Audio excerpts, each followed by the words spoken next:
4 days nga tayong mag-holiday for the Holy Week holiday, mga mi. Pupunta kami ng Batangas, pero ako lang. Charot, hindi ko kasama si Daddy. Isang anak lang yung kasama ko, so mag-outfit check muna tayo. Siyempre, lahat yan, nabili natin sa Ukay from Sleepers and from the top. Yes.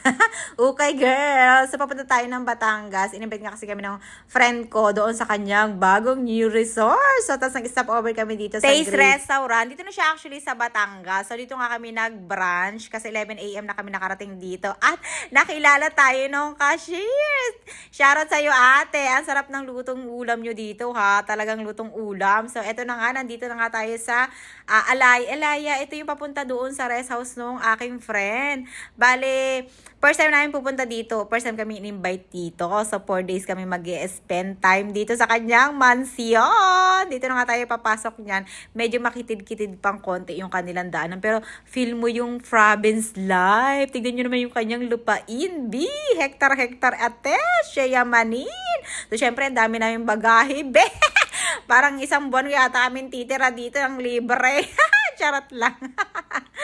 So, thank you so much sa pag-accommodate sa amin ng napakagandang house. O may pa-mirror pa everywhere yan. At napakaganda pa ng amin room. Parang hotel. Diba? Tignan nyo naman yan. Kaming dalawa lang ng friend ko dito. Tapos yung mga girls dun sa kabila. Umagang pagulong-gulong dito sa malaking kama. Tanghali na nga nagising yan. Madam ang peg. Tapos may nagluto na agad ng breakfast. O diba? Holy Thursday yan. Day 1 ang aming bisita dito sa mansion ng aking friend. O, dito magbibisita iglesia kasi kami. So, 7 church yung bibisitahin namin. Dahil wala nga akong dalang marangal na damit. May nagsabi na hindi yan pang simbahan. Pero, carry naman yan. Hindi naman yan sa pananamit. Kasi may soul naman akong ginamit dyan. So, hindi naman siya masyadong daring. So, yun na nga yung pinuntahan namin na simbahan. First simbahan pa lang, nagputrip na agad kami sa labas. Tapos, ito na yung aming second church na pinuntahan. Bali, dito nga pala yan sa Batangas. Tapos, nakarating kami dito sa Bulacan, papuntang Lucena. Yan, malayo-layo na puntahan namin. 7 church kasi yung pinuntahan namin. Ito na yata yung pang 3 simbahan. At saka yan na yung pang-4. O, diba? Ang bilis niyan. Bali, maghapon kami nag-drive around. Ito, may mga ice cream. Patas kami magsimba, food trip sa labas. At ito yung pinakamagandang simbahan na nakita ko. Sa Guadalupe, yung pangalan ng church yan. Hindi ko alam yung mga pangalan ng church na napuntahan namin. Basta papasok lang ako. Tapos kasama ko yung anak ko. Tapos station prayer lang kami. Ganon. Parang ito na yata yung pinaka-last na church na napuntahan namin. Let's go to Palengke. Palengke. Yes. Pang-ihaw. Yes. Pang-ihaw. Ano po yung sato? How much? Pang-ihaw. Pang-ihaw.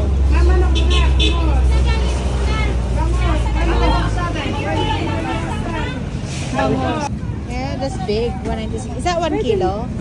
Wala po. Less than. Okay. Sige na po just Yeah. Pang ano po? Pang-ihaw. Pang-ihaw. Ito po, bibiyangin po lahat. Opo, pang-ihaw po. Lalagyan namin ng something sa loob. Anong kalaman? Ano lang ha? Iwa po sa likod. Pero po, 3 kilo. Sasagat ko po yung para matanggal po yung tinig. Yes po. Ay, sige po, kasi tatanggalin po yung bone. Sa gitna. Nasa Quezon tayo ng Palengke. Tabi ng kalsada.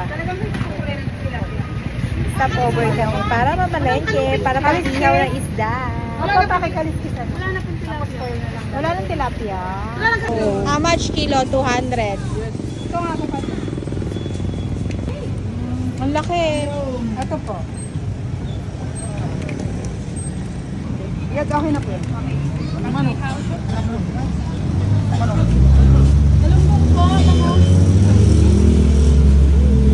Okay, the bangus is 230 per kilo. Sabi niya ko, 200 yun eh.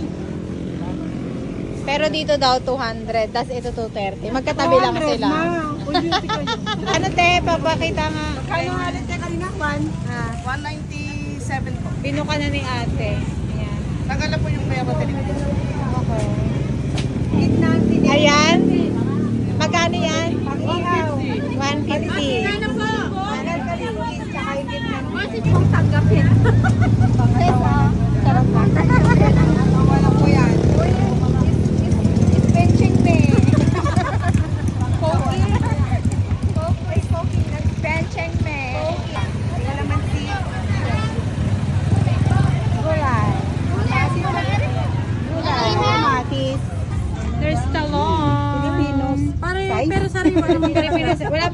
anong size? Wala po eh.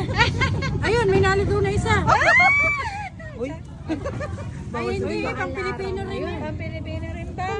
Ayan nga. Sukatin talaga siya. Joke lang ate ko, no? Ikaw ang Magkano po to? 80. 80. Ngayon, 120. 120. 40 ang lamang.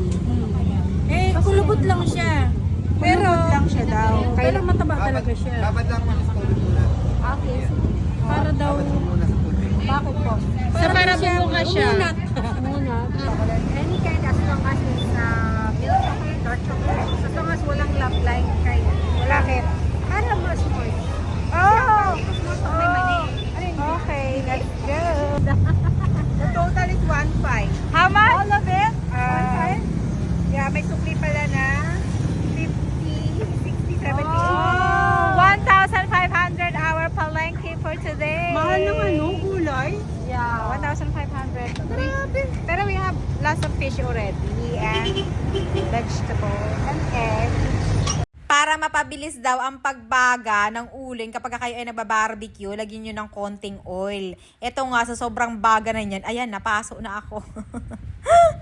Ito nga yung Biyernes Santo, napaso ako, Hindi ako nag-enjoy dun sa food kasi ang sakit ng paso ko. Ito nga yung pinalengke namin nung Holy Thursday. Nag-enjoy kami sa pagbili ng mga gulay, ng mga isda na lulutuin namin for Biyernes Santo. Kasi nga diba bawal mag-meat. So nag-isda kami. So nag-iihaw-ihaw kami dito sa likod ng bahay ng friend ko. So garden ang peg namin dyan, ihaw-ihaw. Ang dami naming gulay, ang sasarap. So ito nga yung bangos na naiinis ako, napasok ako niyan. Nilagyan namin ng yung pulang itlog, yun, may toppings pang ganyan. Ang bilis nga lang mapabaga ng uling. Tapos syempre, ito yung pamaypay ko, yung ating oras share na electric pan na napakalakas nita. At ito na nga, nung nagluto na ako ng bangos, nilagyan na namin siya dito kasi nga malaki na yung baga niya. Check ako ng check na kung luto na. Syempre may kumukulo dyan na juice me. Tapos nga, nung inaho na namin, ayun yung aksidente. Nabuhos yung juice doon sa aking kamay na napakainit at napakasakit pala. Ang grabe, first time kong mapasok ng ganito kalala, as in. Ito yung parang ilang araw na ganyan siya kasakit. Iyak tawa ko. Eto na nga yung pagkatapos ng sarap, mahirap. Dahil pag uwi nyo ng bahay nyo, ang dami mong labahan, puno-puno yung aking backpack. Naubusan na nga ako ng top, kaya nakabara na lang ako pa uwi. Tapos na nga yung ating 4 days holiday. We are going back to Manila, back to work, back to gawaing bahay na naman tayo. So, eto na nga, maga kami nakaalis. Hindi na kami nag-breakfast doon sa bahay nila kasi matatagal lang kami. So, mga 10 a.m. kami nakaalis. Tapos, dito kami nag-stop over sa Domeng Restaurant on the way yan. Dito na kami nag-breakfast. Tapos, marami sila mga pasalubong dito from Bulacan. So, ito yung kinuha ko, 60 pesos lang na chocolate para pasalubong ko kay Daddy kasi kawawa naman. Miss na ako. Charot. Ito may kalamay din dito. Tapos may hindi ako bumili nun kasi sobrang tamis. I don't like sweet kasi I'm diet. Charot. Ito lang yung kanyang in-order namin na food. May mga masarap ng pagkain nila dito pero nga matagal i-serve. So nagutom kami. Brunch na namin yun. Tapos nakita ko yung puno nila. Dito na lang ako bumawi. Sa kamyas. Gusto ko na ngang harvestin lahat dahil ang lalaki niya. Di ba ang sarap nitong ilagay doon sa sabaw like sinigang. Ang sarap nito, Ito, pinapapak ko lang ito. Minsan dinidip ko yan sa asin. Oy, ang sarap. Andito na nga tayo sa SM Bikutan. Ang Forever Traffic. Nandito na kami. At ito na si Daddy. Miss na miss ako.